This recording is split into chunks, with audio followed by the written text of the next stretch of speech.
വിധി എന്ന ചിത്രത്തിൽ നടി ജാൻവി കപൂറിന്റെ കഥാപാത്രത്തെ അവതരിപ്പിച്ച രീതിയിൽ വ്യാപക വിമർശനം.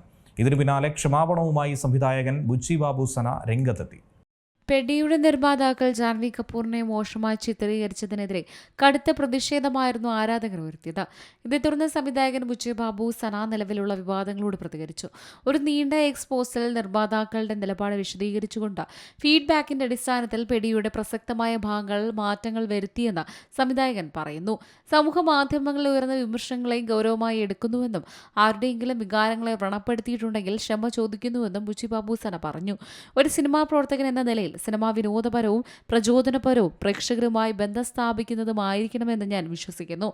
അതാരെയും അസ്വസ്ഥരോ ബഹുമാനമില്ലാത്തവരോ ആയി തോന്നിപ്പിക്കരുത്. പെഡിയിലെ ചില രംഗങ്ങളെക്കുറിച്ചുള്ള പ്രതികരണങ്ങൾ ഞങ്ങൾ കേട്ടു. അത് ഗൗരവമായി എടുത്തിട്ടുണ്ട്.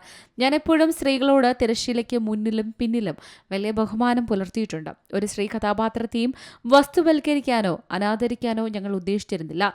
സിനിമയുടെ ഏതെങ്കിലും ഭാഗം അങ്ങനെ ധരിക്കപ്പെട്ടെങ്കിൽ ആ വികാരങ്ങളെ ഞങ്ങൾ മാനിക്കുന്നു. ഉയർത്തുന്ന ആശങ്കകൾ മനസ്സിലാക്കുന്നു. ആത്മാർത്ഥമായി ക്ഷമ ചോദിക്കുന്നു.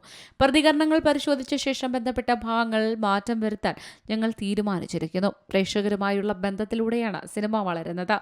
കഥ പറയുന്നവർ എന്ന നിലയിൽ മാറിക്കൊണ്ടിരിക്കുന്ന കാഴ്ചപ്പാടുകളെയും സംവേദനക്ഷമതകളെയും കുറിച്ച് ബോധവാന്മാരായിരിക്കേണ്ടത് ഞങ്ങളുടെ ഉത്തരവാദിത്തമാണ്. ഇങ്ങനെ പോവുകയാണ് കുറിപ്പ്. ഇന്ത്യൻ സിനിമയിലെ ഏറ്റവും അപമാനകരം നേരിടേണ്ടി വന്ന നായിക എന്നാണ് ജാൻവിയുടെ ആച്ചിയമ്മയെ സിനിമാസ്വാദകർ വിശേഷിപ്പിച്ചത്. ജാൻവിയുടെ കഥാപാത്രത്തെക്കാൾ നടിയുടെ ശരീര പ്രദർശനത്തിനാണ് സംവിധായകൻ കൂടുതൽ ശ്രദ്ധ നൽകിയെന്നായിരുന്നു ഉയരുന്ന വിമർശനം. News desk C Malayalam news. ഏറ്റവും പുതിയ വാർത്തകളും വിശേഷങ്ങളും വിരൽത്തുമ്പിലറിയാൻ സി മലയാളം ന്യൂസ് എല്ലാ ഡിജിറ്റൽ പ്ലാറ്റ്ഫോമുകളിലും ലഭ്യം.